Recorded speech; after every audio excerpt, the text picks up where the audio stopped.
This story takes place 27 years after the First Corporate War.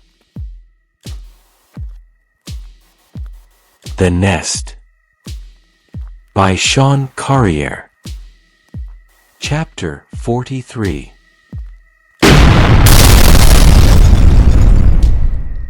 At first, a muffled explosion was heard. This was followed a split second later by a thundering blast mixed with the kind of noise a jet engine makes. The bank building shook like an earthquake as every window was blown out by thick flames, including the skylight. Bench Press and Kyle were just past the halfway point of the countertop bridge when they were almost shaken off. The bridge held, but Bench Press had panicked and let go of Kyle's hand as he dropped his weight and lay flat along the narrow plank like a boogie board. The young bounty hunter was still standing, but he'd stumbled back a couple steps and barely avoided falling off. Kyle steadied himself and prepared to go get Bench Press. That's when Sam's shotgun roared again.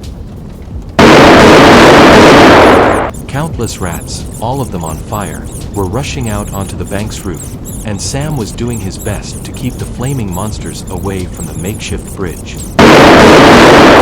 More hot buckshot flew. Despite dozens of flaming rats being ripped apart with every blast from Sam's shotgun, several more flooded out onto the bank's rooftop. Despite dozens of flaming rats being ripped apart with every blast from Sam's shotgun, several more flooded out onto the bank's rooftop. The drum magazine of Sam's automatic shotgun finally ran dry. In the 2 seconds it took Sam to eject the spent magazine and load in a fresh one, several burning rats had already scurried onto the makeshift bridge.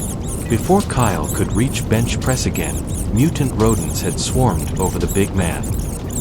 Bench Press felt the rats biting through the thick material of his radiation suit and sinking their teeth into the muscles of his back and legs. The big man screamed in pain as he swung one of his arms wildly, desperately trying to swipe the beasts off him. A couple of the burning rats did fall off, but most clung to him like burrs as they continued chewing into their meaty human prey. One of the burning rodents scurried straight toward Kyle, but the young bounty hunter had steadied himself in time and kicked the incoming beast off the bridge. Before Kyle could do anything else, he saw Bench Press was not only covered in burning rats, but on fire himself. The team's medic was swinging his free arm wildly and even attempted to roll himself over. The bridge was too narrow, and he fell off, taking dozens of flaming rodents with him. Bench Press! Kyle shouted, but it was too late. The big man's body slammed down hard onto the pavement of the bank's narrow parking lot, and Kyle heard the grotesque sound of a wet crunch over his suit's radio. Sam's shotgun was reloaded and blasting hot buckshot again. This gave Kyle just enough time to get his ass over onto the neighboring building's roof. As soon as he was across, the young bounty hunter began kicking at the edge of the makeshift bridge.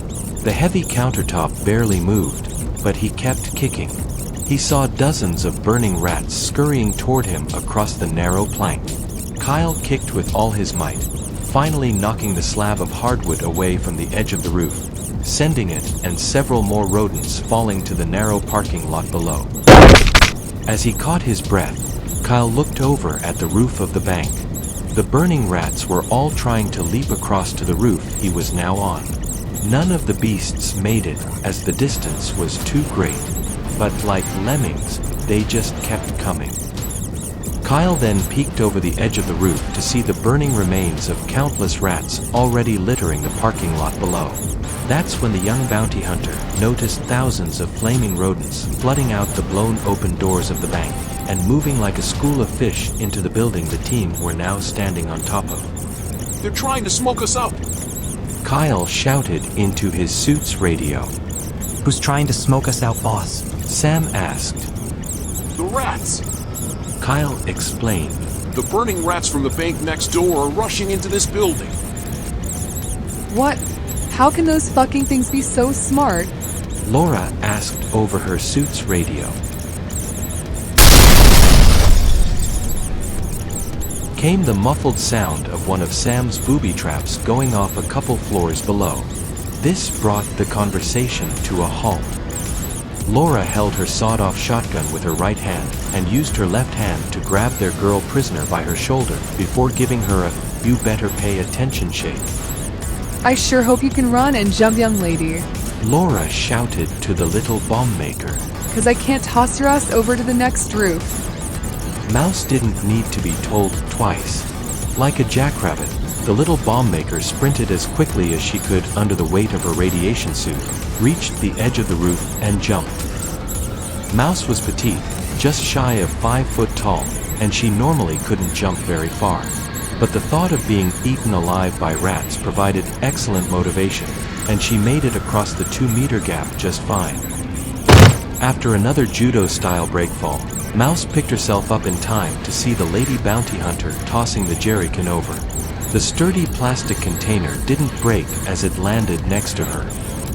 Then, the little bomb maker watched as the lady bounty hunter took a few steps back before running to the edge of her roof and leaping across. The wheel woman made it onto the new roof just fine, executing a tuck and roll while holding her sawed-off shotgun tight against her chest. Mouse helped Laura to her feet, and the two women watched as Kyle and Sam both leapt across the gap toward them.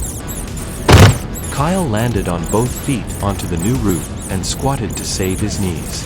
Sam tried to pull off the same kind of landing, but the weight of his suit, weapon, and extra ammo all made for a much harder touchdown than his right leg could handle. Went the breacher's tibia. Sam yelped in pain before stumbling down onto his side. Kyle rushed over to check on his breacher as he lay near the edge of the roof, clutching at the right boot of his radiation suit. Sideways cocksucker with a cold sore. Sam swore between grunts. I broke my damn leg.